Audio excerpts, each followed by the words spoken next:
بسم اللہ الرحمن الرحیم۔ رسول اللہ صلی اللہ علیہ وسلم نے فرمایا، کامل مومن وہ ہے جو خوش اخلاق ہو اور گھر والوں سے نرم سلوک کرنے والا ہو۔ نبی اکرم صلی اللہ علیہ وسلم نے فرمایا، تم اللہ کی طرف رجوع کرنے کے لیے قرآن سے بڑھ کر کوئی اور ذریعہ نہیں پا سکتے۔ پردہ۔ ایک نوجوان بیٹی نے اپنے والد سے پوچھا، ابا جان میں جسم کے کتنے حصے کا پردہ کروں اور کتنا حصہ کھلا چھوڑوں؟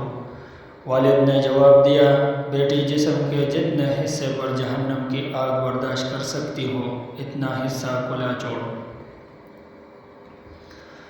جس نے صبح اور شام کے وقت 7 باریاں کہہ لیا، اللہ تعالیٰ اس کی پریشانیوں میں اسے کفایت فرمائے گا۔ حسبی اللہ لا الہ الا ہو علیہ توکلت وہو رب العرش العظیم۔